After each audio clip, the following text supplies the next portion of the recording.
কক্সবাজার জার্নির প্রথম দিনটা কেটেছিল অসাধারণ। সেকেন্ড দিনে আমরা গিয়েছিলাম রেডিয়েন্স ফিশ অ্যাকোরিয়ামে, এটাও কক্সবাজার শহরেই।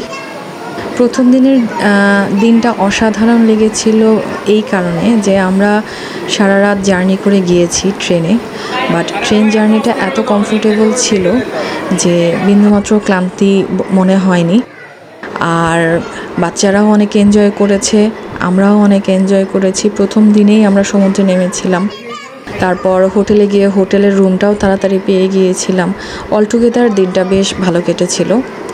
আর সেকেন্ড ডেতে মানে আমরা যেহেতু ফ্যামিলি নিয়ে এসেছি, একবার দেখা যায় ফাতিহা ঘুমায়, একবার সারা ঘুমিয়ে যায়, এই করে করে আমাদের রুম থেকেই বের হওয়া হচ্ছিল না। তো সকালবেলায় গিয়ে কিছু শুটকি কিনেছিলাম ফাতিহা আর সারাকে রুমে রেখেই।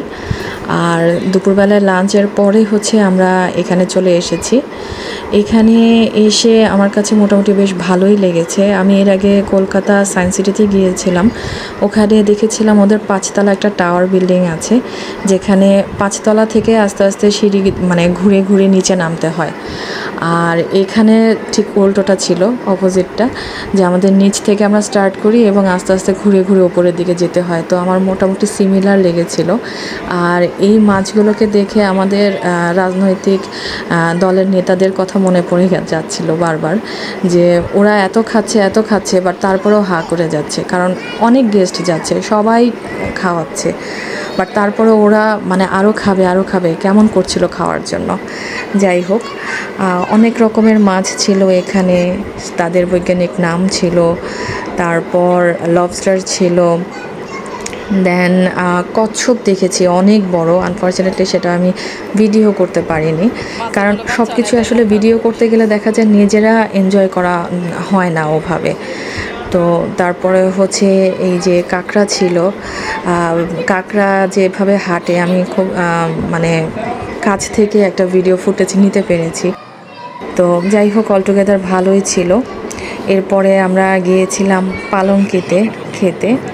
তো পালঙ্কির এক্সপিরিয়েন্সটা আমার মোটেই ভালো ছিল না। স্টাফরা মানে ওরা তো কক্সবাজারের, ওরা ওভাবে বোঝে না, ওয়েল ট্রেন্ড আমার মনে হয়নি। আমি কক্সবাজারের পালঙ্কিতে গিয়েছিলাম। তারপর ওদের যে হল রুমটা ছিল, এখানে ওরা স্ট্যান্ড ফ্যান দিচ্ছিল, ওপরে কোনো সিলিং ফ্যান ছিল না। সাজানোটা খুব সুন্দর ছিল, বাট এসিটা ওভাবে কাজ করছিল না, অনেক গরম লাগছিল। প্রাইস যেহেতু পালঙ্কি এখন হাইপে আছে, সো ছিল। আমরা নিয়েছিলাম লইটা ফ্রাই, তারপর ওদের একটা ভর্তা প্ল্যাটার ছিল, যেটা পুরোটাই আমার ফাঁকি মনে হয়েছে। শুটকি ভর্তা বলে দেবে, কিন্তু শুটকির কোনো শও আমি খুঁজে পাইনি। ডাল ভর্তা, ডিম ভর্তা, এগুলো দিয়ে 400 টাকার একটা প্ল্যাটার করেছে। তো পুরোটাই এটা একটা বিজনেস। আর কালাভুনা নিয়েছিলাম, বিফ কালাভুনা, সেটা আলহামদুলিল্লাহ ভালো ছিল। বাচ্চাদের জন্য নিয়েছিলাম চিকেন রোস্ট, সেটাও অনেক ভালো ছিল। আর আপনাদের সুবিধার্থে পালঙ্কির যে মেনু কার্ডটা আছে সেটা আমি এখানে একটু তুলে ধরার চেষ্টা করেছি। সো পজ করে ভিডিওটা যদি কারো প্রয়োজন মনে করেন দেখে নেবেন প্রাইসটা। আর আজকের ভিডিওটা এতটুকুই। সবাই পাশে থাকবেন, ভালো থাকবেন, আমাদের জন্য দোয়া করবেন। আল্লাহ।